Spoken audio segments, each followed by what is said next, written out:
Olá! Começa agora mais um episódio do podcast Um Livro, um Disco, um Filme. Aqui a gente acredita que dá para mapear um pouco da personalidade de alguém a partir das obras favoritas dela. Eu sou o Diego Olivares e aqui ao meu lado, como sempre, Bárbara Demerov. Oi, Bárbara. Olá, tudo bem, pessoal? E hoje quem tá aqui com a gente é simplesmente uma das atrizes do momento no cinema atual e na televisão também. Ao longo da última década, ela esteve em filmes como O Som ao Redor, Aquários, Boi Neon, Açúcar e Carvão. E em 2023, ela viveu mais um grande ano na carreira com a estreia do premiado Pedágio, que passou em vários festivais mundo afora, da Carolina Markovics, e das séries Os Outros, do Globoplay, e DNA do Crime, da Netflix. Então, precisa de mais alguma coisa? Acho que é uma bela apresentação. Bem-vinda, Maeve Jenkins. Ai, gente, abrilhantando o nosso podcast. Amei o convite. Que currículo, hein? É bonitinho. É bom escutar, é engraçado, assim, dá um... Deve dar uma emoção, né? Dá, assim, olhar pra trás, né, assim, enfim, eu tenho muita... Eu sou muito grata, assim, à trajetória que eu acho que eu tô percorrendo, assim, os parceiros que eu tive a chance de encontrar e os projetos para o qual eu tive chance e sorte de ser convidada, assim. Enfim, eu sou muito grata. Que bom, mas... A gente que agradece. E tô muito feliz nesse momento também, né? De, assim, isso que vocês falaram, 23 foi um ano muito pop, assim, nesse sentido para mim, porque eu fiquei conhecida muito como atriz de cinema e de cinema autoral. Mesmo quando eu fiz TV lá dentro, meus amigos sempre falavam, minha Maeve é uma atriz cool. E aí agora esse momento dos outros, que foi muito popular, muito. E DNA que explodiu, assim, também, né? Então... Mas dá pra ser cult e pop? Esse é o meu lema, inclusive. Pois não é, dá pra ser. Depois quero falar mais sobre isso. Vamos falar. Vamos falar. É porque, engraçado, eu não sinto que... Não me sinto num lugar muito diferente do ponto de vista, não sei, artístico, existencial, das coisas que continuam me interessando dentro de um projeto que tem uma comunicação mais abrangente ou que tem uma linguagem mais popular, assim. É engraçado, assim, eu me sinto falando com muito mais gente, mas enfim, é uma coisa que eu estou descobrindo também, Muito bom. assim. Olha, a entrevista já começa aqui no... A pessoa quando sabe, 30 né? primeiros segundos. Então vamos para a introdução tradicional do programa. A Bárbara faz aquelas Sim. perguntinhas no papum, aquele esquema. No papum. Qual que é o livro que marcou a sua vida? Ai, olha, gente, são vários. Eu sou prolixa e eu tenho dificuldade de... Eu lembro que eu demorei para responder, mas assim... O livro que eu acho que é um... E acho que eu vou falar sobre as 3 escolhas que eu fiz, assim, tem esse caráter, mas acho que ele é muito disruptivo para mim. Amada, da Toni Morrison. Perfeito. E o disco?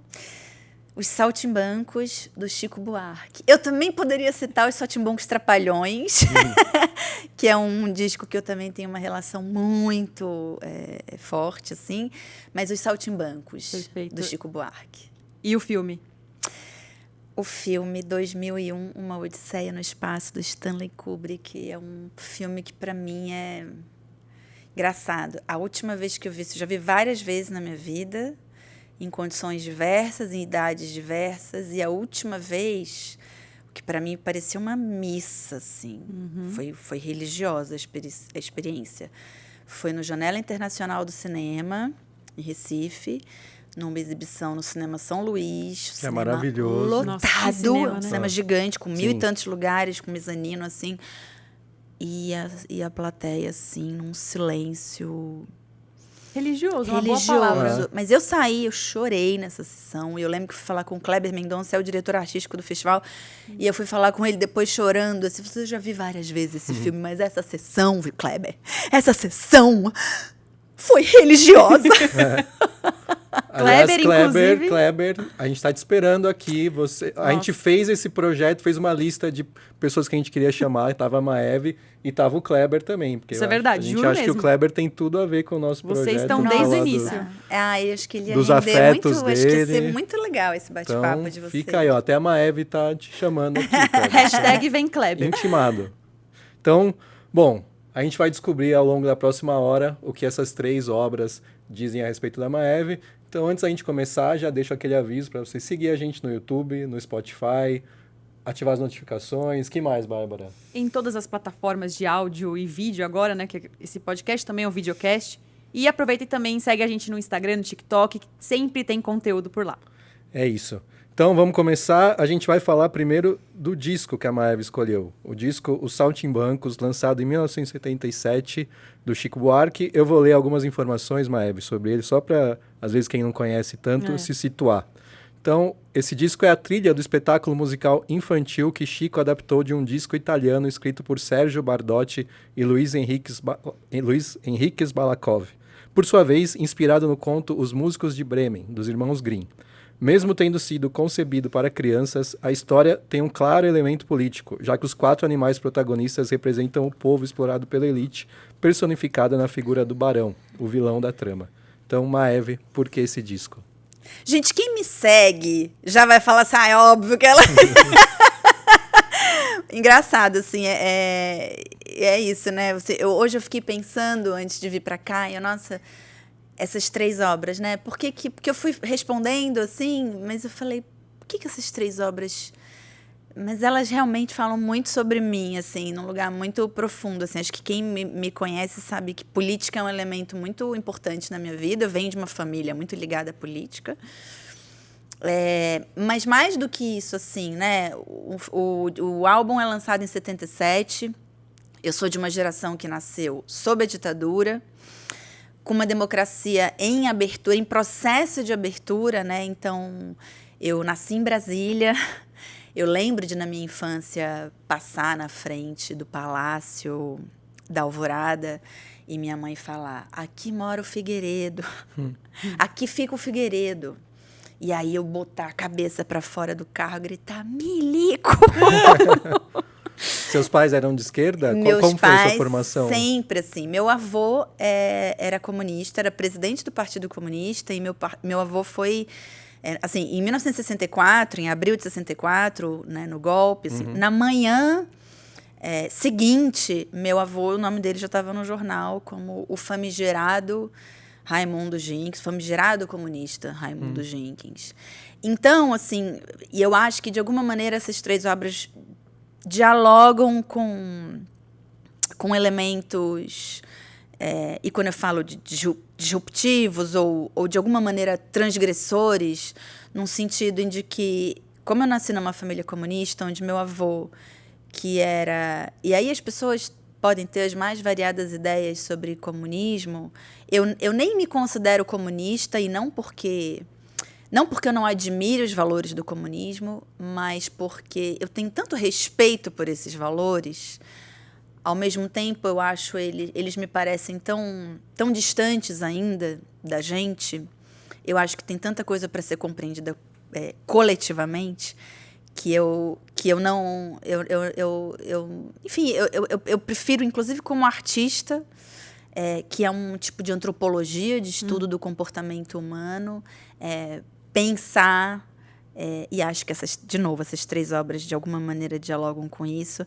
Pensar sobre nossos valores individuais, coletivos, como é que a gente, enfim, vive entre si.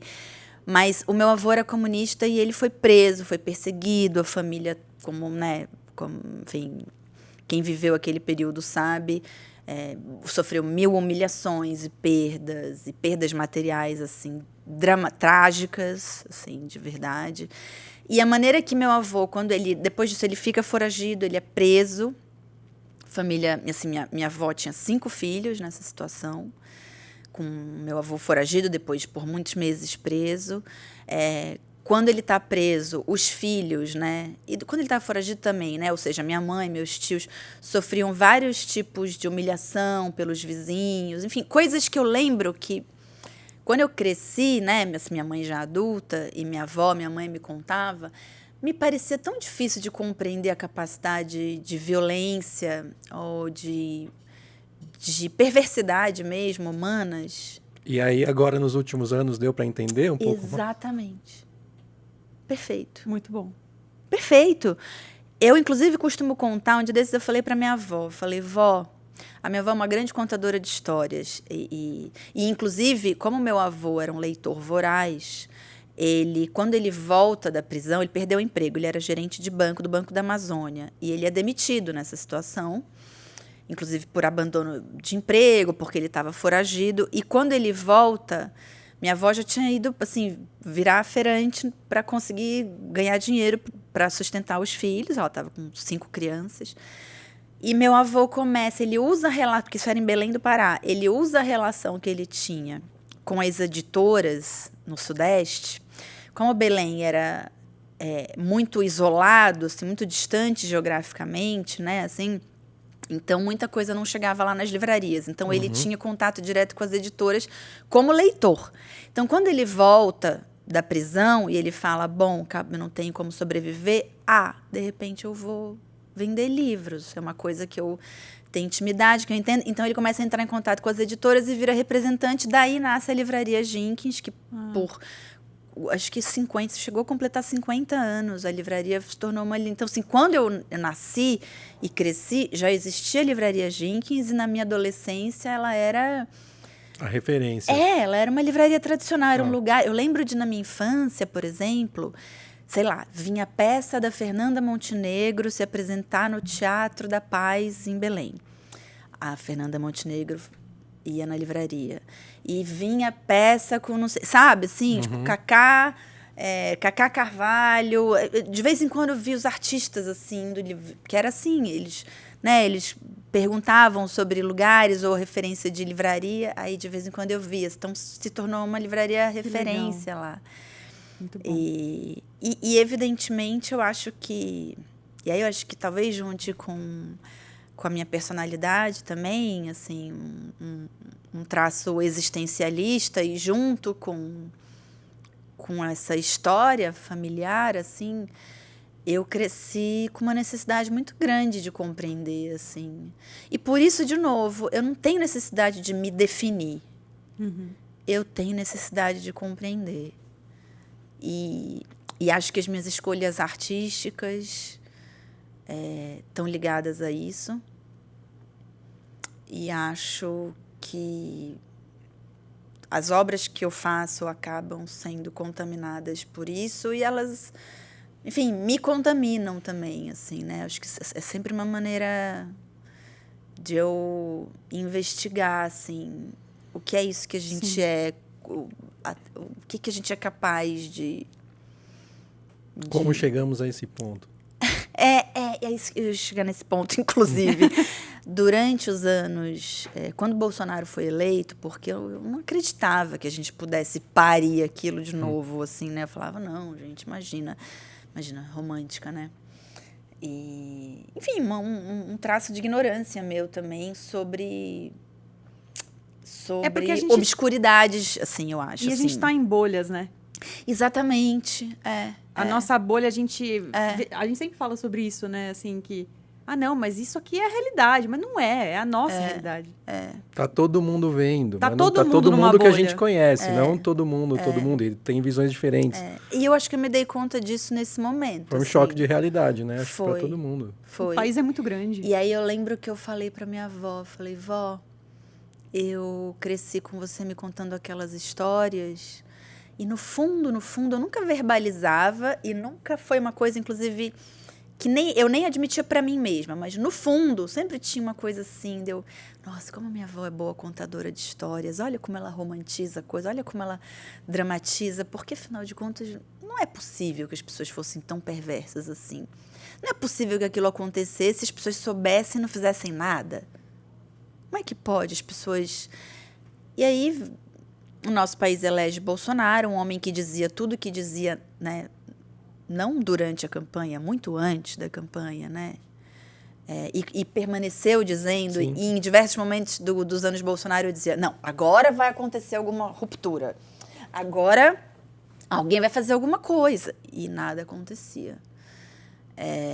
E aí eu parei de esperar, enfim, e aí foi um momento, inclusive foi um momento que a Carolina me manda a última versão de Carvão, isso foi junho de 2021, a gente já estava planejando filmar Carvão e Pedágio, ela tinha me chamado para os dois já, e E era pandemia e tudo aquilo acontecendo. E ela me manda... Só que eu estava lendo as primeiras versões de Carvão desde 2016. Mas o roteiro foi sofrendo alterações, naturalmente.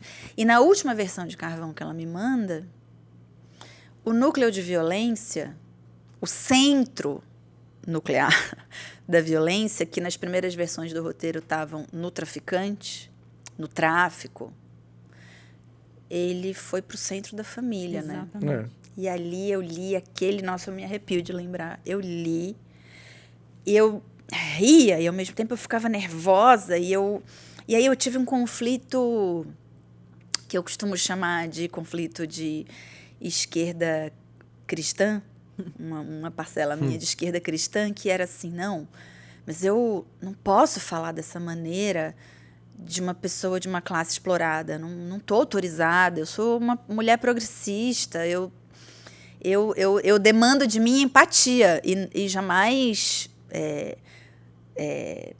a satirização disso, né? E aí eu tive que, ao mesmo tempo, tinha uma coisa em mim que falava, bom, mas existe um fenômeno acontecendo agora, existe um fenômeno que é pessoas de classes exploradas que são ultraconservadoras, que são, enfim, que são bolsonaristas, que são... E tudo que a gente sabe que foi produzindo nesse... O Pedágio tem isso também, né? A personagem do Pedágio. Sim, mas o final de Carvão é um dos mais impactantes, assim, que eu já vi nos últimos anos. Gente, eu só fui me autorizar a fazer aquilo quando eu lembro que eu lembro que na minha infância, porque minha mãe me levava muito para ver filmes, enfim, de autor, não só coisas para criança, assim, inclusive é uma coisa que eu falaria sobre os Saltimbancos, por exemplo, do Chico. Esses dias eu vi o Roda Viva do Thiago França, músico paulistano, enfim, incrível. E ele falava, ele mencionou, assim, ele tangenciou esse tema, só assim, de fazer música para criança ou música para adulto. E ele fala, bom, eu não saberia fazer música para criança, mas eu saberia como fazer uma criança se interessar pela música que eu sei fazer. E eu fiquei pensando nisso, assim, porque na minha infância eu acho que meus pais me submeteram muito a obras que não eram consideradas infantis, necessariamente. Né? O próprio 2001, essa obra que eu ia mencionar agora, que me ajudou a compreender Carvão, por exemplo, na fase do roteiro, que é Feios, Sujos e Malvados, do Héctor Escola, o Baile do Héctor Escola, enfim... Mas eram obras que traziam uma complexidade para mim. Neorrealismo. E que trazia uma complexidade existencial, social, que eu evidentemente não captava. Talvez não, né, o que eu capto agora como artista, como adulta, mas que eu alcançava do meu jeito. Plantava uma sementinha lá, Muito. Muito. Eu era louca por O Baile, por exemplo. Eu era louca, mas assim, 2001, a primeira vez que eu assisti, eu já atravessando Fica à vontade. Eu tinha, sei lá, 8 anos, não sei, né? Eu era moleca, assim. E marcou. Muito, muito, assim, aquilo me perturbou. É evidente que eu não assisti do mesmo modo que os adultos que estavam na sala comigo naquele momento, mas eu aprendia coisas e aquilo... eu acho que me despertava... Eu acho que eu sempre tive esse caráter meio curioso e um pouco existencialista mesmo, assim. Então, nessa fase que eu estava buscando autorização para explorar a linguagem que a Carolina Markovics propunha em Carvão, eu lembrei de Feios, Sujos e Malvados, né?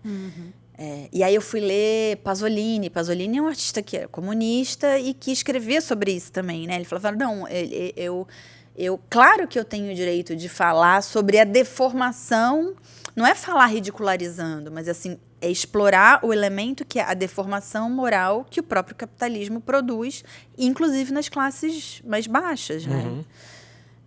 Enfim, nas classes exploradas. Então, isso me falou, bom, então, tá... me pareceu assim, ousado, e falei, não, mas me provocou e me deu uma coisa que eu falei, não, eu quero falar sobre isso. Isso aqui que me assusta, isso que me dá ojeriza, isso que me fascina, isso que, ao mesmo tempo, na minha vida pessoal, eu tenho dificuldade de me aproximar porque me machuca. Sei lá, todos os tipos de preconceito ou de, né, enfim, de um exercício da moralidade que eu não consigo reconhecer muito ali, sabe? Mas você está protegida pelo propósito de realizar como equipe, né, coletivamente uma obra, não sei, me dá uma força, uma proteção que eu, pessoalmente, na minha vida, fico muito perturbada, mas que naquela condição me dava eu conseguia me aproximar com muito mais... não sei, me sentindo mais protegida mesmo, assim. Muito então, bom.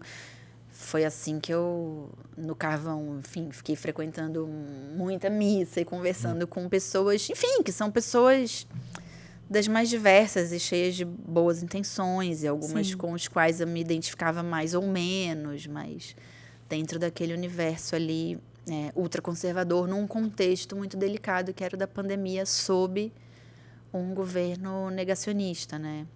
Sim. E voltando assim um pouquinho no tempo, quando que você percebeu que o Saltimbancos ele tinha um tom político e social quando você era criança? Como você foi impactada? Eu acho que eu percebi imediatamente, Bárbara. Porque, assim, como eu era, de alguma maneira, alfabetizada nesse sentido, né? Assim, minha família falava muito disso, eu acho que as primeiras vezes que eu me perguntei o que é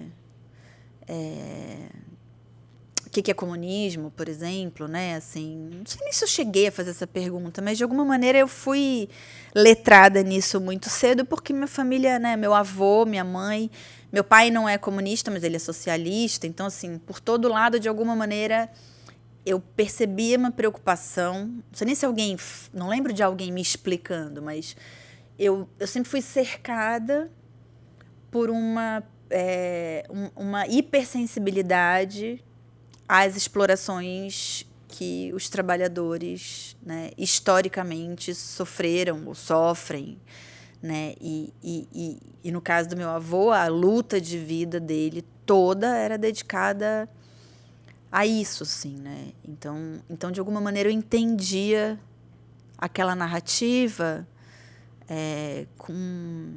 já nessa chave, né? Ao mesmo tempo, de uma maneira muito lúdica, porque é uma grande obra teatral, né? É uma ópera, Saltimbancos, do Chico. E realizado com uma maestria, né? Com grandes músicos envolvidos, assim, musicalmente é muito rico. Então eu lembro que era uma mistura de realmente ter muito prazer musical, de gostar de cantar, de dançar aquilo, ou seja, de ser uma coisa sensorialmente estimulante para mim, mas de ter alguma coisa ali que me mobilizava emocionalmente, que eu acho que estava ligada a esses valores com o qual eu de alguma maneira fui hipersensibilizada, né? Que é os tipos de exploração, né? A desigualdade social. Eu acho que eu, desde muito cedo, fui... Isso foi... Eu via, quando não era comigo, eu via os adultos falando sobre isso, assim, né? Minha madrinha tem uma editora de livros também, que tem uma linha... A Boitempo Editorial, que tem uma linha editorial também muito, né? Sim. Enfim, de esquerda, de ciências sociais, então, acho que eu sempre... Foi um pouco... Sempre a minha maneira de olhar para o mundo.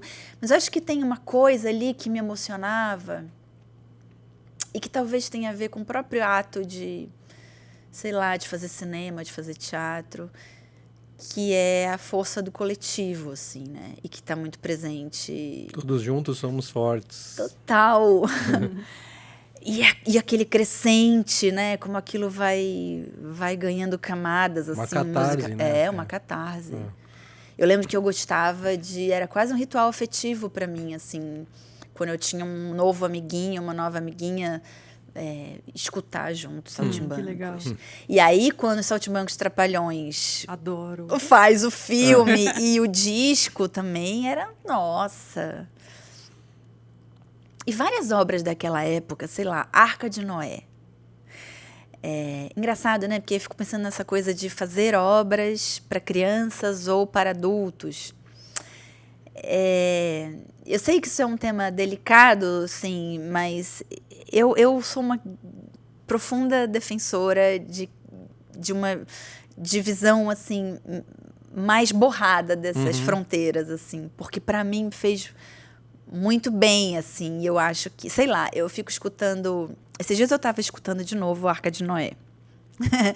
e tem uma música que é A Pulga. Eu não sei se vocês lembram dessa música. Que não. 1, 2, 3. Não, desculpa, não é A Pulga, desculpa, é A Pianista. Lembrei. É que as duas músicas tinham um sentido muito parecido pra mim. A Pianista, que quem cantava eram as Frenéticas.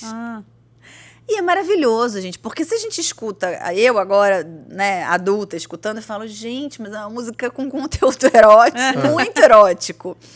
Mas na minha infância eu escutava aquilo do jeito mais inocente possível. E musicalmente era incrível. E as frenéticas cantando. As nossas infâncias foram marcadas por esses conteúdos, né? Tipo, nos na anos TV, 90 também, né? música, Com tudo. El Chan. Não, na TV aberta. Show da Xuxa. Gugu, banheira do Gugu. Banheira do Gugu, gente. Tipo, olha isso. A gente é marcado por coisas eróticas e que a gente só descobriu depois, né? Não, mas e é engraçado porque A Pianista, pra mim era tipo, isso era a menina tocando piano com o professor. Tipo, E é sobre outra coisa. gente do céu, vão Pesquisem, escutar. pesquisem. Pesquisem. Arca de Noé. Conteúdo oculto. Agora, a gente vem nos últimos anos também, a gente está falando de conteúdo infantil e nessa chamada guerra cultural, né? A infância é um território bem disputado, né? A gente tem coisas como escola sem partido, Exato. essas coisas. Como tratar de temas políticos, sociais com as crianças? Ou você já falou que você defende uma coisa mais borrada, então acho que você imagina que desde cedo já seria a hora de educá-las. Muito. Eu acho que é o momento de educá-las, assim. Eu acho que é desenvolvimento da sensibilidade, assim, de noções de sujeito, né, de indivíduo e de coletivo, noções de coletividade. Eu super defendo, assim, óbvio, em linguagens apropriadas e, claro, com a complexidade que eu acho que isso é uma coisa que, inclusive, cada responsável, né, cada família, cada pai, mãe, tem vai ter a capacidade de acordo com a personalidade de cada criança, com o desenvolvimento de cada criança, de entender, né, de ir sentindo para que nível de complexidade ela está pronta, evidentemente. Você não vai falar de né, não vou descrever os horrores que estão acontecendo em Gaza agora para uma criança pequena, né? Não tenho porquê disso, mas eu posso falar, por exemplo, sobre o preconceito, eu posso falar sobre isolamento, eu posso falar sobre você não ter o mínimo para viver. Eu acho que é o momento de você desenvolver sensibilidade, assim. Foi assim que eu cresci. Eu acho que me fez não sei, desenvolver uma maturidade emocional, inclusive, assim, que para mim nunca foi um problema, pelo contrário, assim, eu acho que de alguma maneira, eu não sei, eu tenho um pouco me irrita um pouco um excesso de romantismo, assim, sabe? Me irrita na vida adulta e me irrita no tratamento com crianças. O que eu defendo é assim, eu defendo não subestimar a inteligência de uma criança. Exato. Não ser condescendente, né? Assim, ela não é um ser, enfim, sem capacidade cognitiva, poderes, sabe, assim, cognitivo. Ela, enfim, uma criança, ela pode fazer associações muito mais complexas e do que a gente pode supor, assim. E muitas vezes tem e a eu tô mente... falando pela criança que eu fui, assim. Tem a mente mais aberta do que a gente vai ter com adulto, com tantas coisas construídas, já visões construídas. Eu acho que... olha você, vendo 2001 com 8 anos. Tipo, você já entendeu, você já tirou algo. Pode não ter entendido. Aliás, acho que quem fala que entendeu esse filme, mesmo adulto... Eu costumo dizer isso. Gente, até hoje eu não entendi. Quem dirá com 8 anos. Mas acho que é mais do que impacto, entender, né? Aquilo de tocar... absorver. E outra coisa, assim, o que é entender uma obra? Sabe, assim... Esses dias eu tava pensando nisso também, assim, tava rolando... uma super... A coisa que estavam debatendo aquele filme do Lanthimos agora, o Pobres Criaturas. Eu falei, gente, assim, tá um pouco um excesso de... É como se a gente assistisse as coisas já querendo apontar o erro, assim. Não é jogo dos 7 erros, não é tipo... O Antunes Filho falava muito isso, né? Que obra de arte para você sentir. Sim. É óbvio que você vai... Enfim, em algum momento racionalizá-las e intelectualizar né, um debate sobre uma obra e destrinchá-la e tal, mas assim, se ela não servir para eu sentir coisas, assim, ou para eu também não entender... Sim. Se deixar refletir. Até porque assim, a vida não é entendível. Exatamente. A vida não é entendível e eu acho que, para mim, as grandes obras de arte, elas são grandes perguntas, assim. Eu acho que o Pobres Criaturas está num hall, assim, de grandes obras. Esse filme, gente. Acho que já nasceu um clássico. Eu assisti, assim, eu dava pulo depois. Eu, assim... Não, eu vi 2 vezes, né? A segunda vez eu falei que não é possível. É muito perfeito. E acho que para uma atriz também, né? Ver uma personagem daquela... Exato. Nossa. Demais, assim. E a Emma Stone tá incrível, assim. Eu acho ela irrepreensível, assim, nesse filme. E é difícil fazer aquilo.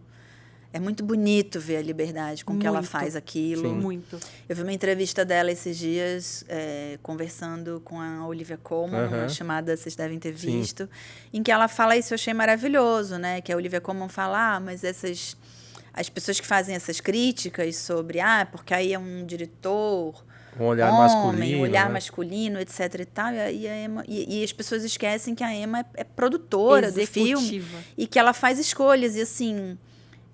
aí eu fico pensando, bom, eu também, assim, eu não sou, às vezes eu não sou produtora dos filmes que eu estou fazendo, mas assim, se tem uma busca que eu faço na minha trajetória é de ser coautora do que eu estou fazendo. Assim, eu me esforço muito para fazer isso e acho que muitos colegas fazem isso, assim, então... É claro, também não dá para a gente romantizar e, enfim, deixar de considerar a questão que é vários níveis de pressão que uma artista sofre, dependendo do momento que você está, dependendo de com quem você está lidando, dependendo do meio, enfim, do tamanho da produção, etc. De uma série de elementos que está em jogo, assim, de você ter que considerar que tipo de pressão está sendo exercida sobre um artista para que ele tome essa ou aquela decisão. Mas é que eu acho que esse questionamento tem que ser feito, deveria ser feito muito mais em forma de pergunta, novamente, do que com um apontamento, porque eu acho que você corre o risco de subestimar os artistas e as artistas envolvidas, assim. E esses dias também eu estava vendo, agora, assim, alguém falando, mas afinal de contas, Pobres Criaturas é um filme feminista? Eu falo, gente, não me interessa. Eu não estou preocupada em dar um rótulo. É que nem eu, assim, eu não estou preocupada em me definir. Aliás, se tem algo que eu não quero nesse momento, é me definir. Eu não quero, assim, eu estou com, 47 anos descobrindo coisas sobre mim. Tipo, ontem eu estava descobrindo coisas sobre mim, assim... Nesse podcast você está descobrindo coisas sobre você. Sobre Sim. as relações das obras com a sua personalidade. Sim. É um descobrir constante, né? Mas é verdade. Não. Hoje de manhã eu estava, nossa, por que Amada, Saltimbancos e 2001? Nossa, mas para mim, pelo menos, da maneira como eu fui afetada por eles, são obras que para mim são disruptivas de maneiras diferentes, assim. E eu acho que isso tem muito a ver com a minha personalidade, assim, ou e com a minha história e com as perguntas que eu acho que eu aprendi a fazer desde muito cedo. Com essa bagagem. Pela condição, sei lá, pelo meio onde eu estava, né? 2001 é muito mais existencialista, né? Mas, enfim, Saltimbancos é deliberadamente político. É um álbum infantil brechtiano, né? Amada... nossa... Amada... Eu posso falar de Amada já? Você Claro. é coautora desse podcast. Você falou que você gosta de ser coautora, então você está escrevendo o roteiro junto com a gente. Engraçado, Amada... Amada foi o primeiro livro que eu chorei compulsivamente, assim, lendo. Eu já tinha me comovido lendo coisas, mas Amada... Eu lembro onde eu estava, assim. Eu estava num voo...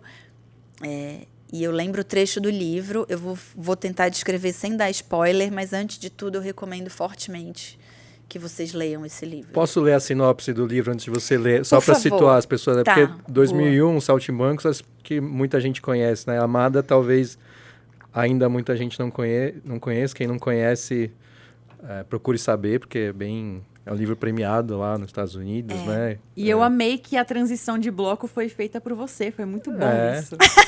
Amei.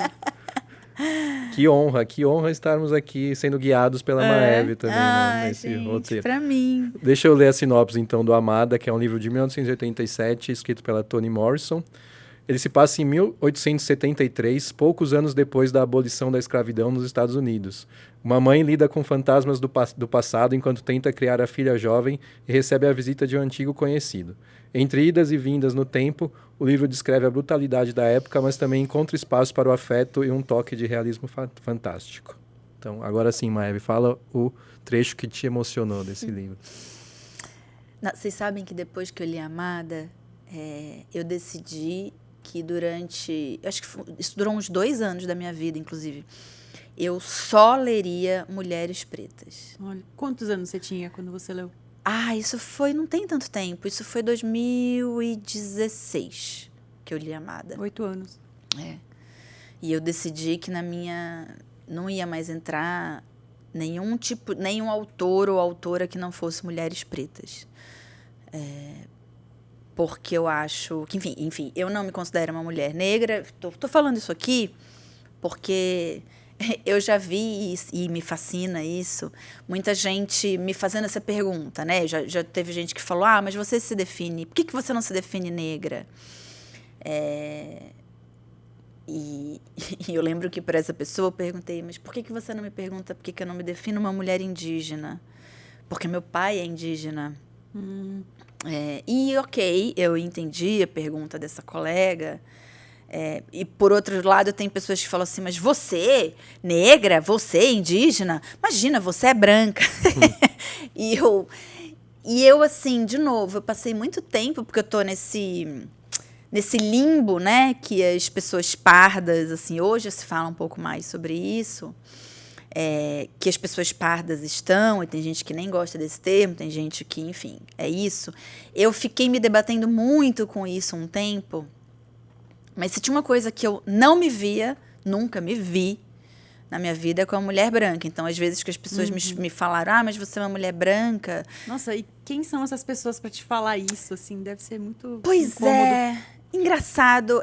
A primeira vez que me falaram isso, eu lembro que eu estava usando um hidratante. Eu estava na faculdade, na Escola de Arte Dramática da USP, e eu usava um hidratante que era Vazenol para peles morenas e negras. E uma amiga minha falou assim, mas por que você está usando esse hidratante? E eu disse, porque a minha pele está ressecada. Não, por que você está usando o hidratante para peles morenas e negras? Eu falei assim, porque eu sou morena. Não, mas imagina, você é branca. Eu nunca vou esquecer, aquele dia me deu um... Sabe quando você vai para o espelho, assim, e você fica na frente do espelho se olhando diferente? Eu falei assim, nossa, foi a primeira vez na minha vida que alguém me relacionou Uma pessoa branca. E ok, ali eu estava completando, sei lá, quase 10 anos em São Paulo, eu estava desbotada, então eu entendo, assim. Hoje em dia eu sou muito mais generosa com essas percepções. Eu entendo que é uma... Que a gente está, no momento, tentando entender também essa complexidade da formação racial do nosso país, Sim. que é diferente dos Estados Unidos, de onde muitos desses pensamentos teóricos vêm e que causou uma série de confusão aqui também. Mas, enfim, eu acho que durante muito tempo eu fiquei me fazendo essa pergunta de maneira tão... me cobrando saber, assim, porque minha mãe é branca, meu pai é indígena, claramente na minha família, principalmente na minha família materna, do lado do meu avô, inclusive, eu acho que tem uma ascendência afro-brasileira, mas que a gente não consegue muito mapear, e tem português, enfim. E chegou uma hora em que também eu falei assim, gente, eu não vou me definir, eu não preciso, assim. Se eu entender que isso ou aquilo, tá tudo ótimo. Mas... hoje em dia, inclusive, eu falo assim, pode ser parda de origem afro-indígena? Então, bota aí, pode assinar aí. No IBGE eu sempre coloco parda. Mas a conclusão que eu cheguei, assim, eu não preciso encontrar uma definição para responder a expectativa de ninguém. Exato. Não preciso. O que eu preciso, e o que eu acho que eu cobro de mim, é que eu não deixe jamais de ter consciência racial e da formação racial do nosso país, do que significa, das diferenças e desigualdades e injustiças que estão implicadas nisso. Enfim, e um desejo de compreender isso infinitamente, assim, sabe? Então, eu entendo que, sei lá, eu já fui em novela, já fui mãe da Paola de Oliveira com... que eu fiquei assim, nossa, jura, mãe... Assim, em fases diferentes, evidentemente. Né? Eu fazia a mãe dela, enfim, depois ela fazia minha filha na fase adulta. Mas eu falei, nossa, que curioso, né? E já fui mãe, sei lá, em Pedágio, do Cauã Varenga, que é um menino retinto. Ótimo ator, inclusive. E eu percebo que, inclusive, no cinema, eu tô muito mais no espectro de uma mulher negra, de uma mulher parda. E na televisão já me colocaram mais também nesse lugar, mas depois foram me colocando também. Que, inevitavelmente, isso, especialmente no Brasil, está ligado à classe social, né? Então, Sim. assim, sempre estive em personagens mais populares, depois comecei a... Mas enfim, tudo isso para dizer que em 2016, a partir de Amada e do impacto para mim que foi ler essa narrativa, né, dessa mulher fugindo de uma condição de mulher escravizada e tentando sobreviver todos os traumas que isso representa para ela, e narrado de uma maneira brilhante pela Toni Morrison, assim, absolutamente brilhante. Eu lembro que o trecho é um trecho em que ela tá fugindo, né? Quer dizer, ela tá foragida e, num determinado momento, uma pessoa dessa fazenda do qual ela tinha fugido a encontra. Chega na casa que ela tá. Não sei se vocês lembram desse trecho. Sim. E ela tem um filho. E ela comete um ato desesperado diante dessa condição, que eu não vou destrinchar muito aqui para que as pessoas, enfim, possam buscar isso na experiência de leitura, mas aquele trecho, para mim, gente, eu nunca esqueci, e a minha memória é de pudim. Não tinha tido Covid ainda naquela época. Mas sempre foi meio ruim minha memória, e agora, depois de 3 Covids, eu posso dizer que a minha memória é de pudim com Covid. Mas aquele trecho, eu lembro, assim, eu chorava copiosamente. Só de lembrar me emociona, assim. E esse trecho é inspirado numa história real, né? De uma mãe que realmente fez isso. Eu não sabia. Isso dá a dimensão do que era essa mãe fazer essa escolha para o filho não ter que passar pelo sofrimento que ela passou, né? Nossa, eu não sabia disso. A Toni Morrison... Você já tinha lido o livro? Quando... Eu não conhecia a história, mas não tinha lido. Eu li para a gente conversar. Que incrível. E aí fui pesquisar da onde a Toni Morrison tirou a inspiração e Teve esse Que caso incrível, real. E gente. pesa ainda mais, né, o fato dela ter sido a primeira autora negra a receber um prêmio Nobel em 93. Exatamente. Caramba, Exatamente. muito, muito forte mesmo. E eu acho que ali, lendo aquilo, é engraçado, porque de alguma maneira.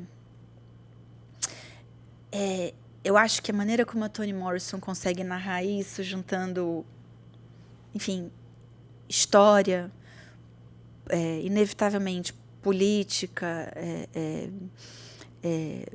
questões raciais, assim, literatura pura e simples, uma capacidade de aproximar a gente, colocar a gente tão junto daqueles personagens, que eu acho que foi a vez que eu me aproximei mais, ou que eu senti que eu conseguia compreender um pouco melhor o que significava ser uma pessoa preta. E eu fiquei pensando, nossa, se eu, nascida numa família comunista, com os traumas que a minha família tem, eu cresci sujeita a essas histórias, a essas narrativas, porque foram os traumas, as histórias que a minha família viveu. Então, se imagina o que é ser uma pessoa preta, vivendo cotidianamente todos os episódios de racismo diários que uma pessoa vive, né, no Brasil contemporâneo, e conhecer a história do seu povo, né, assim. E aí eu acho que eu tive a dimensão, foi assim, esse livro conseguiu me aproximar. Eu nunca vou saber o que é ser assim. Já me aproximei, já sofri, inclusive, aqui em São Paulo. É isso que eu tô falando, engraçado, assim. Em São Paulo, eu sofri, além desse episódio dessa minha amiga, mas que, enfim, para mim não foi ofensa de nenhuma maneira, foi só uma coisa de falar assim, nossa, ela disse que eu sou branca. E eu acho que isso me implicou racialmente num lugar em que eu não estava acostumada a pensar. Ali eu tinha 20 e tantos anos, 27 anos já.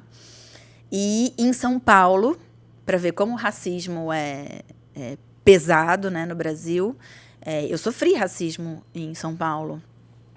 Inclusive, uma briga por uma vaga de estacionamento. Ai, meu Deus, sempre começa assim. Assim, nada a ver. E a mulher, na hora que perdeu os argumentos, né, óbvio, ela falou assim, sua cabelo ruim. Nossa. E na hora eu fiquei assim, eu não tive nem reação, eu não lembro nem o que eu falei, se eu fiz alguma coisa, porque você fica processando, assim, você fala, hã? Essa mulher fez essa associação e assim, tipo, é um monte de coisa que passa, assim, nossa, ela acha que eu sou uma mulher preta, ou, e se eu fosse uma mulher preta, tipo, mas então o cabelo ruim? O cabelo é ruim? Mas o que é cabelo? Sabe? Tipo, é tanta coisa que eu acho que, mas, de todo modo, é como, sei lá, quando eu sempre fui empática às causas. Acho que como eu cresci nessa família que sofreu esse histórico, e eu cresci com essas perguntas, eu sempre fui muito empática aos tipos de opressão que as pessoas vivem, né? E preconceitos, assim. Então, sei lá, causa LGBTQIA+, eu sempre fui muito empática a isso.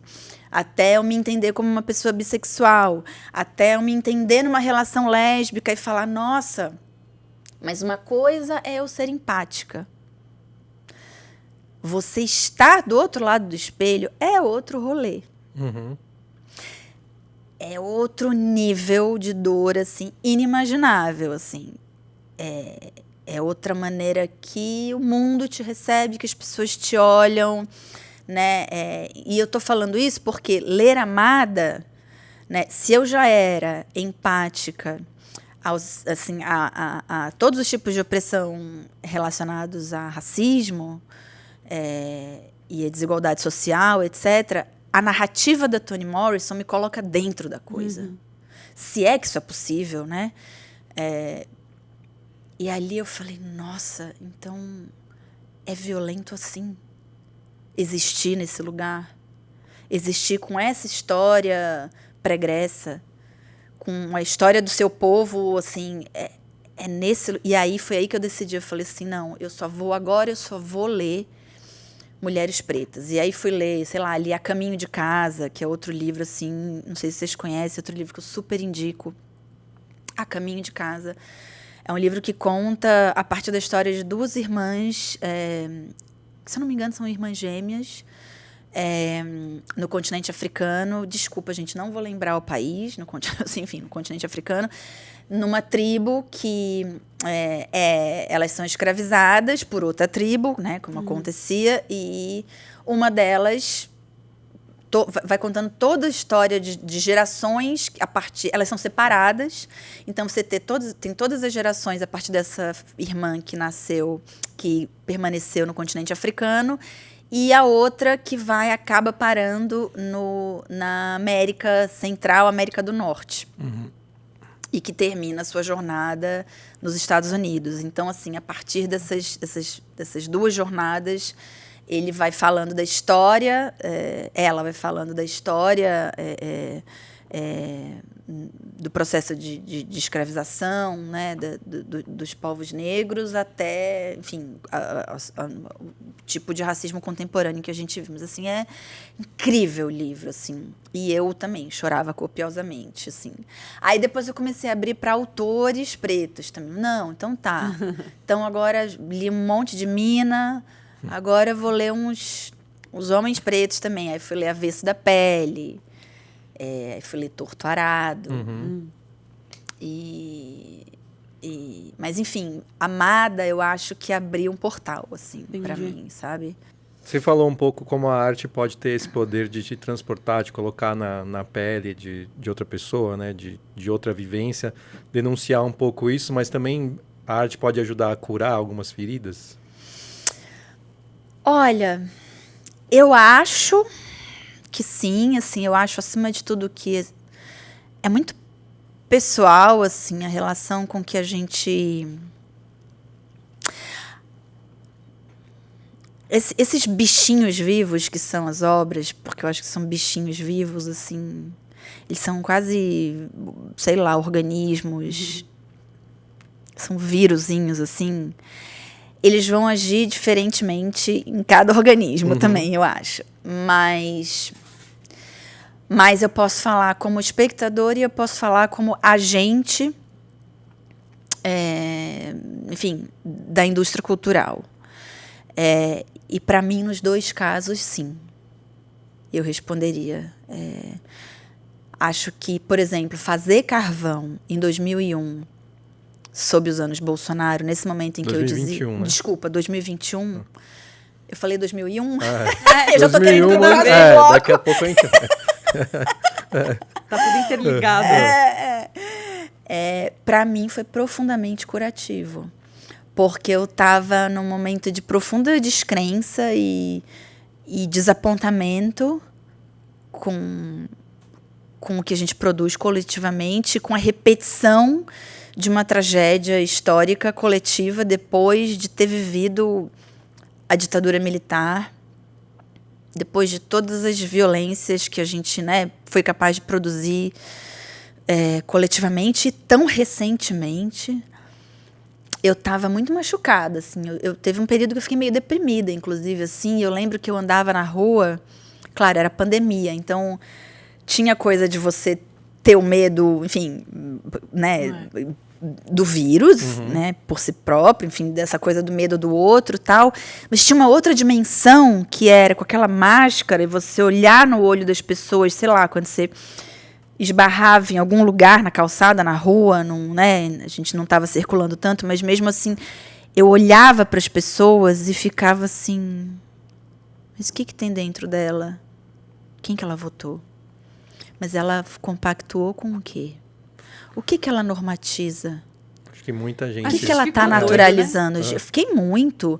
Então, eu estava muito desconfiada, assim. E por isso que eu falo que fazer carvão naquele momento, e com a proteção da narrativa da equipe do filme, não porque a equipe do filme me protegia fisicamente ou nada disso, é assim...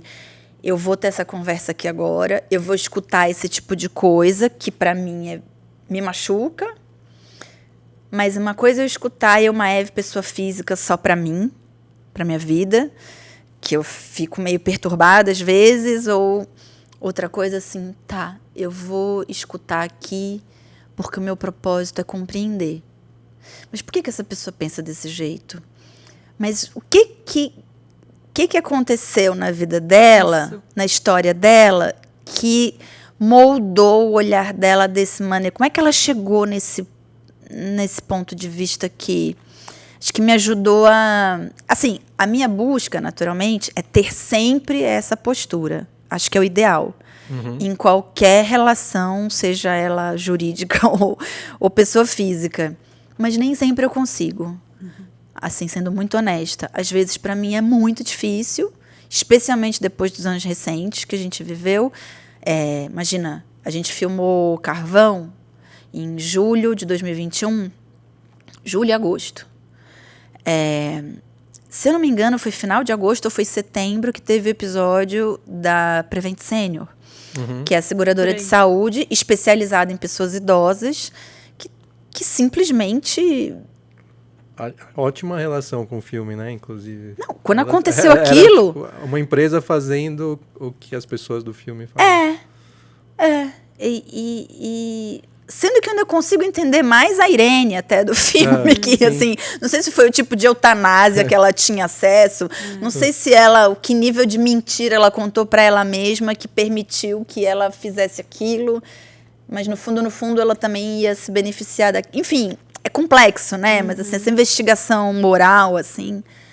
Mas quando rolou aquele episódio da Prevent Senior, eu liguei para Carolina, a gente tinha acabado de filmar. Eu falei, você está vendo o que está acontecendo? Porque foi, inclusive, o ponto mais difícil para mim, assim, como atriz, e para mim é importante, assim, qualquer ator sabe que não é aconselhável você viver um personagem julgando. A nossa missão não é julgar. Tem que ter uma distância, né? A sua missão é compreender, investigar, compreender como é que ele chegou ali. Quem vai julgar... não sei, talvez a narrativa, talvez O espectador, Sim. Talvez a Justine Triet que o diga, Aliás, né, vai deixar filme todo também, mundo né? confuso até para julgar, mas enfim. Isso é outra obra-prima. Outra de obra, uma queda. Anatomia de uma Queda. Brilhante esse filme, meu Deus. Que para mim está muito nesse lugar também de investigação moral, né, assim, de bagunçar um pouco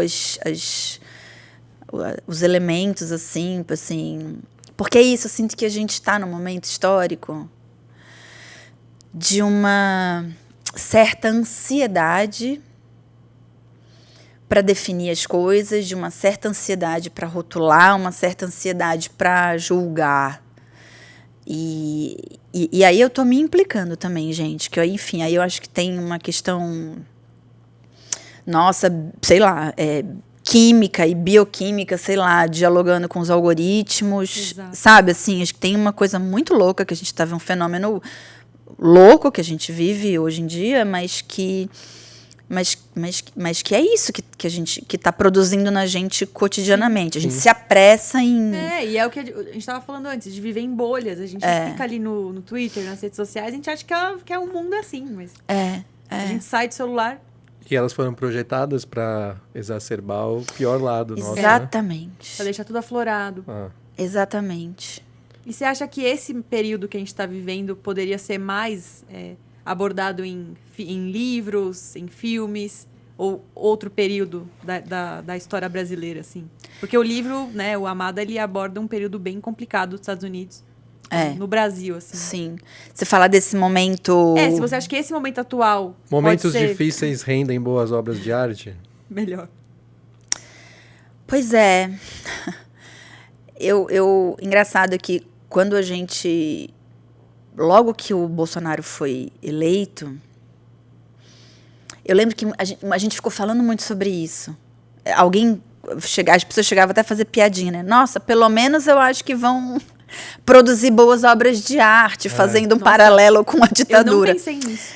Pois é, eu lembro, eu acho complicada essa afirmação, todo mas... mundo fica mais combativo, né?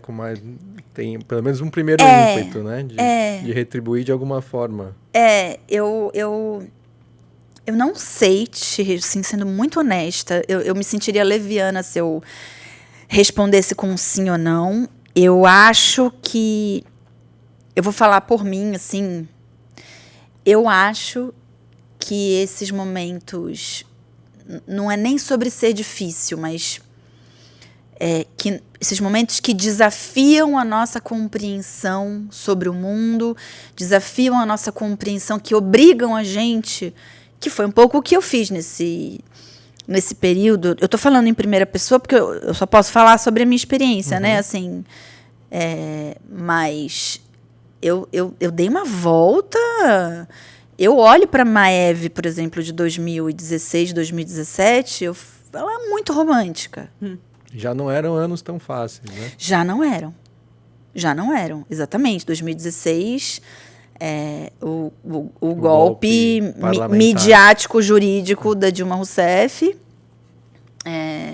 Mas também, assim, ainda estava naquela fase de não vai acontecer, não vai ter golpe, não sei o quê. Montado lá naquela totalmente. Eu acho que hoje em dia eu me permito ser menos ingênua. Eu tenho menos interesse, na verdade. Eu tenho mais implicância ainda com o romantismo, que acho que fui e que, enfim, e que acho que às vezes... enfim, aí até falar uma bobagem agora, que a esquerda às vezes tende a ser, mas não acho que é só a esquerda, não. Acho que são maneiras diferentes de performar um certo romantismo, mas eu acho isso, assim, que esses momentos da história... Porque eu acho que, assim, eu, por exemplo, estava muito acomodada numa compreensão muito mais binária sobre o que é a humanidade, o que são as pessoas. No fundo, acaba sendo um pouco a coisa do pessoa boa, pessoa ruim, né? Assim, hoje... E aí, o que aconteceu desafiou muito mais a minha compreensão sobre o mundo, né? Nesse sentido. Eu acho que o que eu tenho... me desafiado ou me interessado a fazer, por exemplo, depois de Carvão mesmo, em que eu primeiro me fiz a pergunta, nossa, mas eu estou autorizada a falar sobre isso dessa maneira? E voltando à sua pergunta, foi profundamente curativo. Eu estava descrente, eu estava... E assim, naquele momento, e aí eu lembro que quando as coisas estavam muito, muito, muito duras, que era cada notícia de número recorde de morte, aí o Bolsonaro ia lá, ria, eu não sou coveiro, aí não sei o quê, aí falava mais outra coisa. Imitava as pessoas com falta de ar. Imitava as pessoas com falta de ar, aí daqui a pouco, não vou comprar vacina. Enfim, tudo aquilo que foi acontecendo que era tão nonsense. A gente trancado em casa. A gente trancado em casa, batendo panela só, enfim. E eu lembro que alguém falava assim, gente, ser feliz agora, ficar bem, não enlouquecer, não deprimir. Ajude seus amigos. Não deprimir é um ato revolucionário nesse momento. É o ato revolucionário possível. Sim. Ninguém solta a mão de ninguém. E é isso, sim. Quando eu tava, assim, tipo, derretendo, eu pensava... É isso, eu tenho casa, tenho comida, tá, né? É muito louco ver o que está acontecendo com as pessoas, mas, assim, né? O que eu posso, assim, acho que se eu não enlouquecer hoje, se eu puder ficar bem, se eu puder ajudar alguém a ficar bem, é alguma coisa nesse contexto, assim. E aí, quando a gente foi fazer Carvão, a gente se permitiu isso, que para mim me pareceu profundamente transgressor, e no fundo e me deu, acho que também, não só fazer, mas lançar Carvão e Pedágio, mas acho que Carvão mais porque foi lançado num momento socialmente muito mais dramático para nós brasileiros, principalmente. É um dedo na ferida, né? A gente lançou Carvão ainda sob Bolsonaro. A gente foi bem na transição do Bolsonaro. Sim. Logo depois de lançar Carvão, o Bolsonaro foi derrotado. Adoro falar isso. Vou perder vários seguidores agora.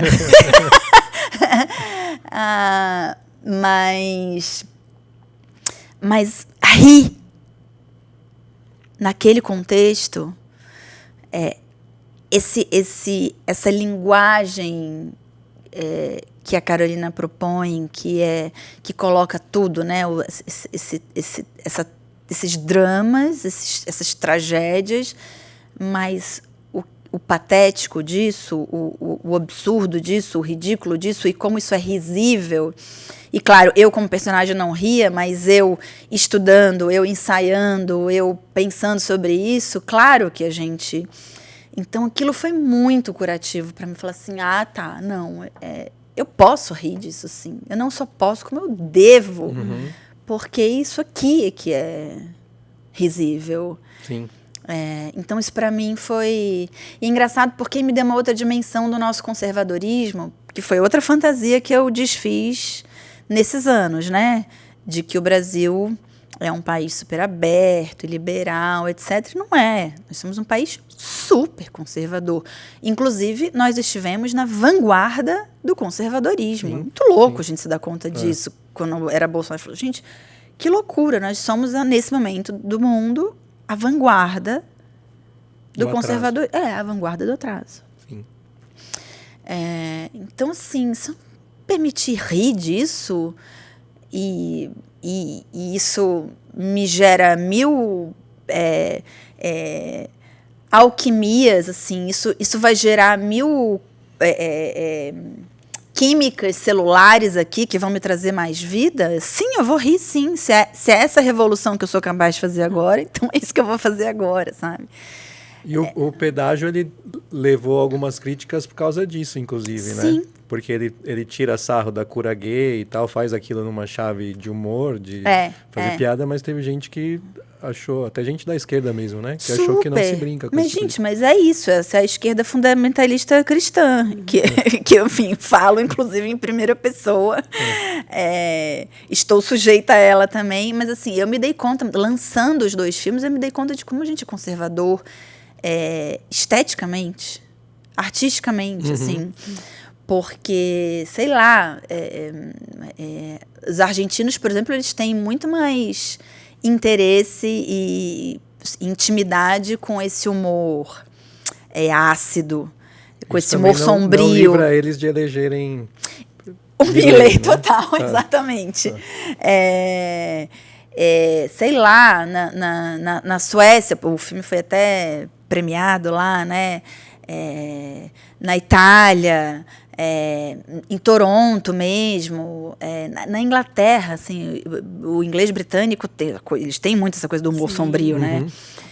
O Carvão ganhou até um dos 10 melhores filmes pelo The Times, que é um jornal de lá, enfim, ele teve uma carreira super bonita lá. Então, eu fui percebendo também pela diferença da performance das audiências também em cada lugar. Eu falei assim, gente, o que isso fala sobre a gente também? Como a gente vê as obras, né, assim. Mas eu sinto que aí isso teve aqui e depois isso foi se diluindo um pouco também, assim. Eu não sinto que isso... teve muito estofo, assim, teve muito fôlego. Eu acho um pouco rasa, assim, pessoalmente, essa crítica, sabe? Assim, uma crítica fundamentalista mesmo, como você disse, né? Que assim, não permite que a arte seja livre, que quer também enquadrar numa... e o que eu tenho que fazer? Eu tenho que sofrer na cura gay? Assim, quando eu falo esteticamente, eu tenho que sofrer, eu tenho que sujeitar o meu espectador a uma cura gay documental e sofrer com ela, e isso tem que ser sempre na chave do drama. E outra, isso é necessariamente levar a sério? O que é levar a sério? Então, aí que tá. O cinema, ele tá no papel de provocar, de querer... Assim, o que você vai receber do filme é você quem vai falar. Não é papel, né, do filme ditar, né? Exato. Por exemplo, é engraçado, né? Por exemplo, eu lembro que... Teve uma fase que eu tinha me separado e eu estava numa transição da carreira de produtora cultural para atriz. Estava num momento super difícil, eu estava meio bem down, assim, eu estava meio deprê e o Lars von Trier lançou Melancolia. E eu sempre tive essa tendência de quando... e acho que estar no meio da pandemia e fazer Carvão também é mais uma dimensão disso. Mas, assim, quando eu estou num momento sombrio, seja coletivo ou pessoal, me faz muito mais bem chafurdar na merda, chafurdar na lama, no lodo, porque eu sinto que assim, me faz bem sentir que eu estou tentando entender da onde está vindo, da onde que está entupido, de onde que está vindo essa grande merda aqui, sabe? Que cano que tá... Do que eu ser escapista. não me faz bem. Engraçado, gente. Então, eu lembro que eu tava nessa fase, aí eu fui ver Melancolia, do Lars von Trier. E uma amiga minha falou, eu não vou deixar você ver esse filme nesse momento da sua vida. E eu lembro que eu tava lendo Humano, Demasiado Humano, do Nietzsche, em casa. Meio deprimida e tal. E fui ver Melancolia. E a minha amiga falou, eu não vou deixar você fazer isso. Eu disse, mas me faz bem. Não! E aí eu fui ver Melancolia e, gente... Aquela personagem da Kristen Dunst, meu Deus, aquilo, eu saí do filme assim, final eu saí com fogo no olho, assim, falando, pode acabar tudo. Me fez um bem, eu saio melhor, eu saí. Sim. Aí eu fui ver de novo. De novo a arte curando, né? Daí não você falar. Como artista, mas como público. Exato, exato. Então esse é um exemplo, por exemplo, de um momento da minha vida em que foi muito assim, é tipo, eu não sei, eu acho que eu me sinto menos sozinha numa angústia. Eu acho que eu leio, sei lá, as perguntas super existencialistas e densas. O Nietzsche falando no Amando Demasiado do Humano, eu lembro que tinha uma frase que me marcou muito, que é assim, por que as pessoas insistem em dizer que vai ficar tudo bem se elas não têm certeza se vai ficar tudo bem? E eu saí com o livro, é verdade, não sei se vai ficar tudo bem. Então, assim, isso, não sei, eu sinto que é muito mais libertário pra mim do que eu sentir que eu vou ficar protegidinha, me iludindo com vai ficar tudo bem. Não, gente, não sei se eu vou ficar tudo bem, entendeu? Eu quero lidar com isso, assim. Mas não sei, assim, ali foi um momento curativo pra mim como espectador, e Carvão foi um momento, assim, como outras obras foram, assim, sei lá, o próprio Pedágio, né, assim, de uma outra maneira, assim, mas acho que para mim, a obra de arte é essencialmente uma grande pergunta que a gente faz junto. Muito bom. E a gente vai responder ela de maneiras diferentes, em momentos diferentes da nossa vida e em momentos diferentes da história, eu acho. Sim. Bom, Carvão te marcou muito, mas também tem outro filme que te marcou muito, né, que é o 2001. Então vamos pro último bloco? Rapidinho, que o tempo aqui já está estourando, porque dá vontade de falar. Eu sou prolixa, gente. Não, a gente também ficaria aqui 2 horas. Mas vamos lá, vou ler a sinopse, né, de 2001, Uma Odisseia no Espaço, do Stanley Kubrick, que diretor fantástico, né? Bom, a trama é dividida em 4 atos e começa com o surgimento da violência entre os macacos e vai até uma jornada além do infinito. No meio do caminho, tem a história de uma missão espacial para Júpiter em que 2 astronautas entram em confronto, né, com a inteligência artificial chamada HAL, que me apavora até hoje, quando esta se vê ameaçada pelos homens. Então, Maeve, por que esse filme? Engraçado, porque te escutando agora... engraçado porque, de alguma maneira, as 3 obras, de alguma maneira, elas não deixam de ser uma tentativa de entendimento dessa violência, né? Assim, essa violência, enfim, que é intrínseca num certo sentido, que é inerente à necessidade de sobrevivência, mas quando é que ela se torna perversão também, né? Assim, não sei, fico pensando nisso, mas acho que, de alguma maneira, essas 3 obras investigam isso, e eu acho que assisti 2001, eu era moleca, né? Como eu disse, eu tinha, sei lá... De que ano que você falou que é? É de 68, provavelmente você viu numa retrospectiva. Eu vi, sabe onde? Eu estava passando na sala, estava passando no Supercine, sábado à noite. O atestado de quarentona. De colocar 2001 no Supercine, né? Então... Supercine era muito bom, gente. Era muito bom, gente. Nossa. Na minha época, eu peguei um Supercine que era tipo aqueles filmes suspense feito pra TV. Exato. Assim, eu não peguei o Supercine que passava 2001. Gente, passou 2001. Época de ouro, era de ouro. E eu lembro que eu tava passando assim, saí do meu quarto, fui caminhando pra cozinha e passava pela sala de TV. E não me lembro quem que estava na sala de TV. Eu morava eu, minha mãe, meus avós, e a televisão estava ligada e alguém estava assistindo 2001. E aquelas imagens me capturaram, assim, e eu fiquei um tempo em pé. Eu lembro de ficar, nem sentar no sofá, de ficar atrás do sofá, assim, como quem vai ver só um pouquinho e aí... Quando vê, sentou... o filme me capturou, assim. E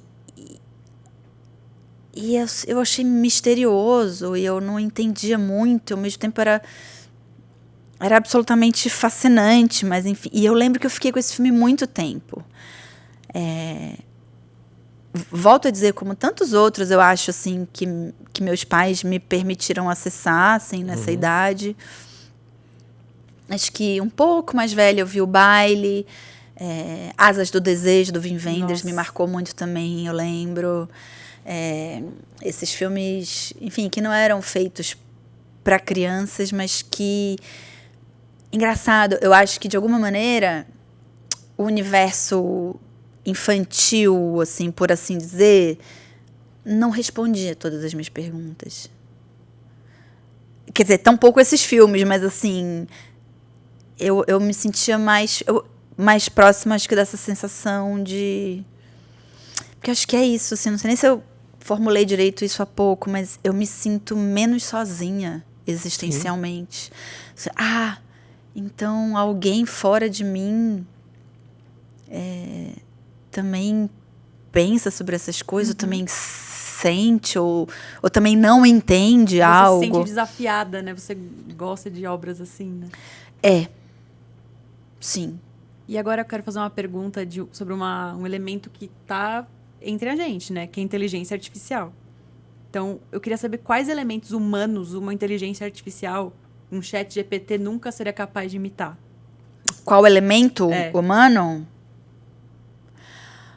Ai, vários, gente. Risada, nunca vi. Gargalhada. Orgasmo. Mas, assim, eu vi uma afirmação esses dias que eu achei genial, do Chomsky, que ele fala que, assim, gente, que bobagem, a inteligência artificial não produz nada. Eles são uma nova maneira de colonizar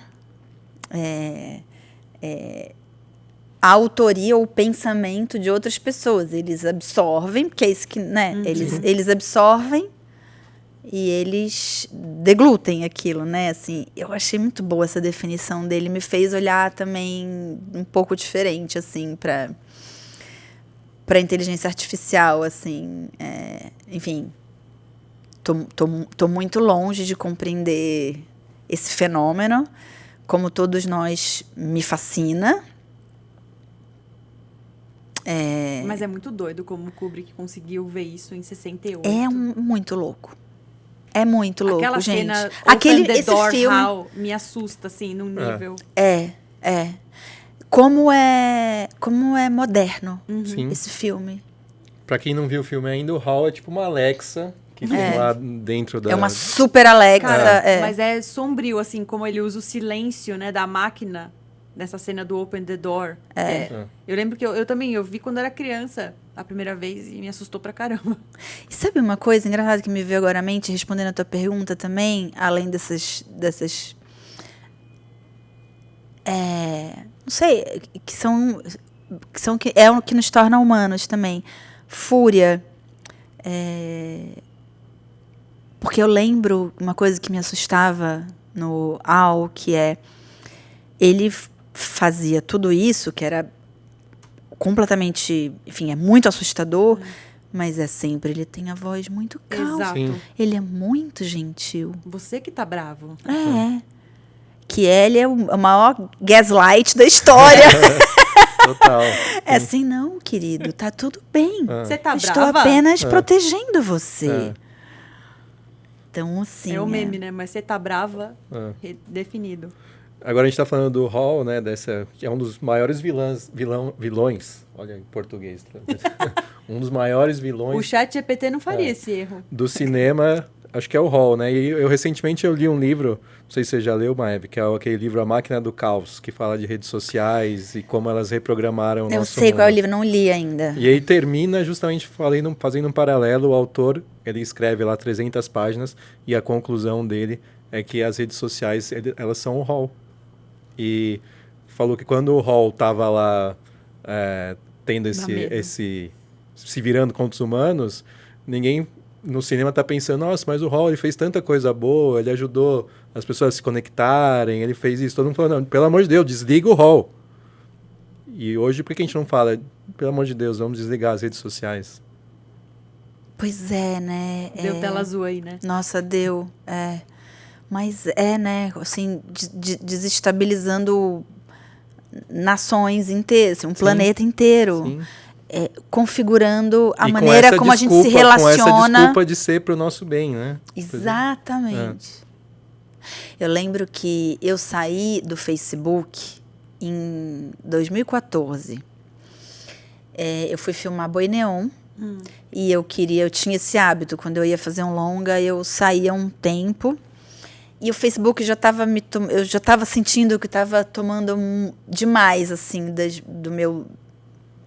Enfim, da minha demanda emocional mesmo, assim. E tava no auge, né, naquela época. E Exatamente. 2014 foi o ano de uma eleição super acirrada também aqui, né? Exatamente.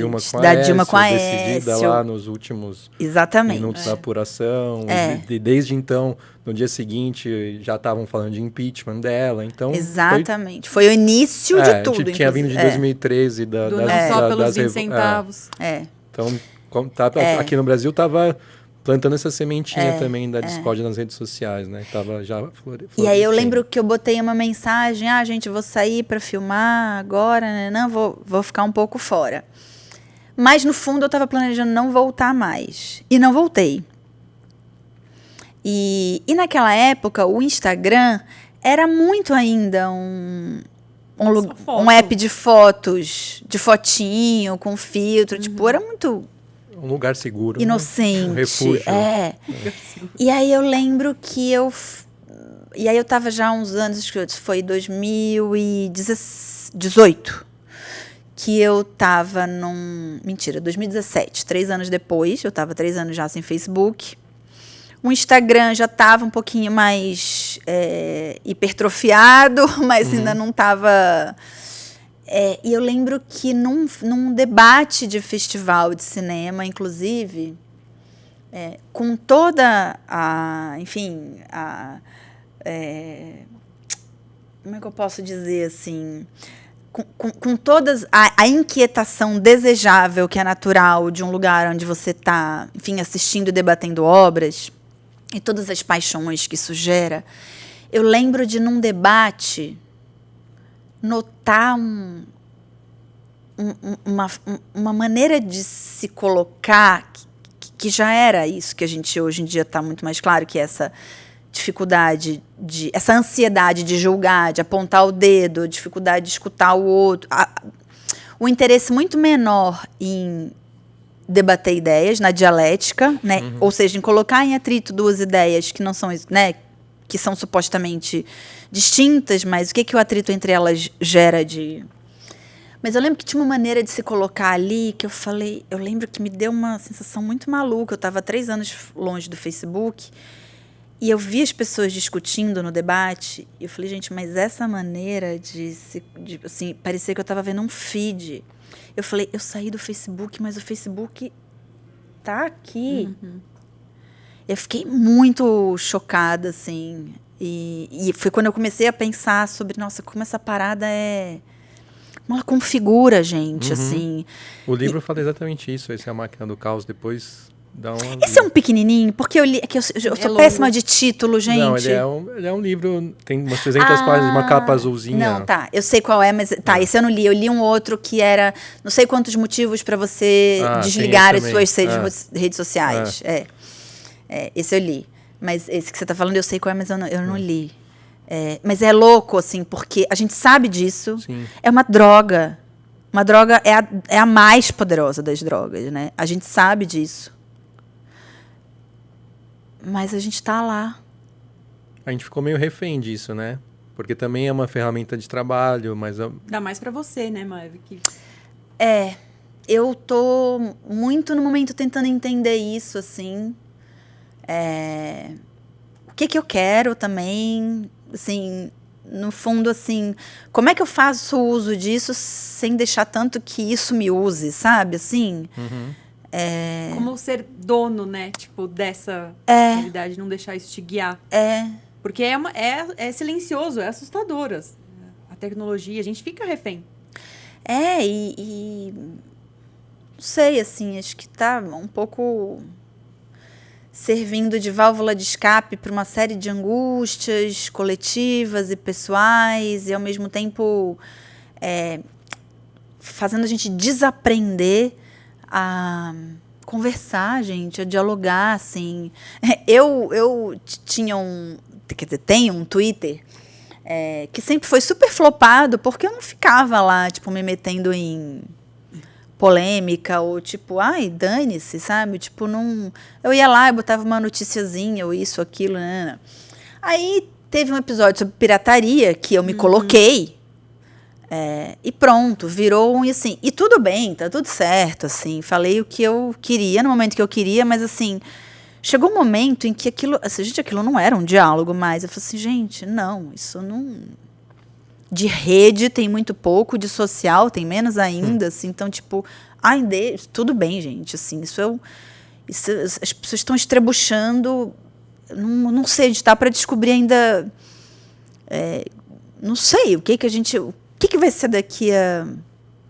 Eu não sei, porque, assim, se essa dinâmica de não diálogo levou a gente mundialmente, coletivamente, até onde levou até agora, eu não sei o que vai ser daqui a...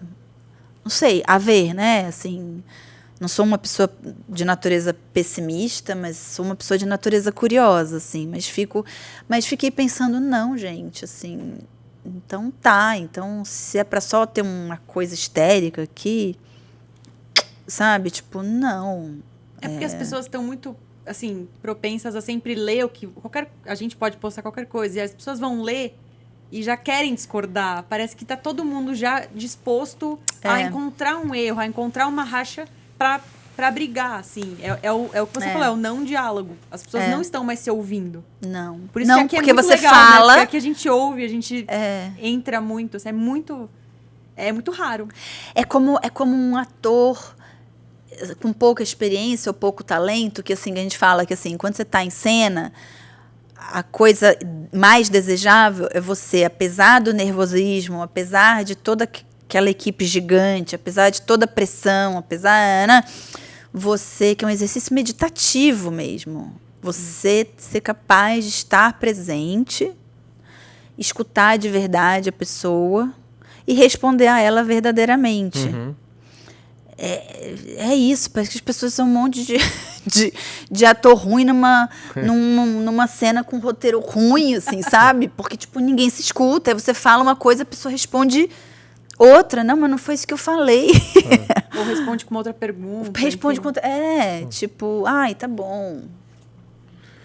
Bom, a gente poderia aqui falar muitas horas, mas com certeza você vai voltar, Maeve, vai falar de outras obras, a gente vai prolongar tá bom, porque em eu fui outros lá pra minha episódios. infância, né? Quer dizer... Mas você mas fez foi o que a ótimo. gente adoraria, assim, que todo mundo fizesse, sabe? E, aliás, foi um episódio diferente de todos os outros, o que já mostra que a Maeve tem uma personalidade única, porque essa coisa verdade. de misturar e de fazer essas conexões que você que é o que a gente busca aqui, você já foi fazendo sem né? a gente falar. Sem a gente falar. Então, gente, aqui no incrível. final dos episódios a gente faz um diagnóstico da pessoa a partir das 3 obras. Você já fez bastante disso. E eu posso assim, começar? Né? Por favor.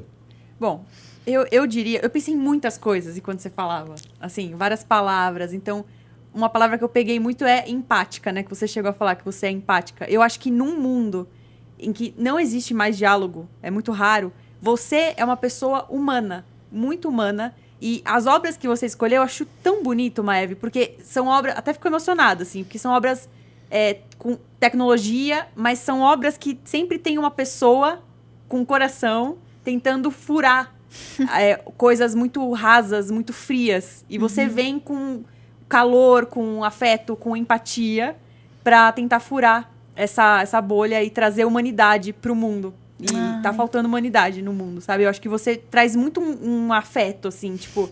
É muito legal te ouvir falando, sabe? Foi realmente muito bonito. E eu complemento, porque eu fiquei aqui na nossa conversa também tentando fazer essas conexões e lembrei muito da sua definição da sua bio no Instagram, que é alguém tentando entender. Nossa, é verdade. E você repetiu essa frase umas 3 vezes aqui, que você está Caramba. tentando entender, e acho que as suas obras Nossa. refletem alguém que tenta entender o mundo, mas não de uma forma passiva, né? Alguém que vai ativamente em busca disso, que procura nas obras jeito de entender o mundo. E como atriz também, eu acho que se a gente pegar até a sua trajetória recente, né, a partir do momento do Carvão, do Pedágio, os outros também muito esse Nossa, exercício de entender o que está acontecendo, quem são essas pessoas, apesar que o seu personagem nos outros, ela é a pessoa com quem a gente mais se identifica, né, mas ela tá lá tentando lidar também com os outros. E o DNA do Crime também é uma personagem totalmente diferente da sua vivência. Muito, muito foda. E também disruptiva, né? Assim. E também, e você acho que está tentando entender o mundo também nas suas escolhas de atuação, né? Então, ai, que lindo, gente. Puxa, obrigada, eu amei muito. Acho que eu entendi muito de mim também. Desde as escolhas, assim, que eu acabei... Engraçado, porque quando eu falei, assim, né? Eu falei, nossa... Mas será que é isso mesmo? Eu li Amada em 2016, já está até na hora de reler. A última vez que eu vi 2001, também já tem um tempo. Será que eu vou lembrar direito? Saltimbancos, será que eu tenho que... E não é sobre isso, né? Exatamente. Mas Por isso que a gente tranquilizou, falou, não é sobre detalhes da obra, é como aquilo te impacta e quais são as lembranças que você guarda dela. Então, obrigado, Maeve. Obrigado por estar aqui. Obrigada também. Volte sempre. Lindo o podcast de vocês, incrível e, assim, muito um privilégio também, assim, essa coisa de vocês conversarem com as pessoas a partir de obras que marcaram a história delas, e vocês terem a chance também de ir escutar e ler. Claro. Deve ser uma troca que É um curiosa para exercício. escutar os outros, inclusive. Sim, Sim, é um por exercício favor. muito legal. Muito bom. Obrigada. Obrigada. Volte sempre, Maeve. E a gente volta semana que vem com mais um convidado. Você já viu que cada episódio aqui tem uma história diferente, né? Então, qual será a história do episódio que vem? A gente sabe na próxima semana. Até lá. Tchau, tchau. Tchau, gente.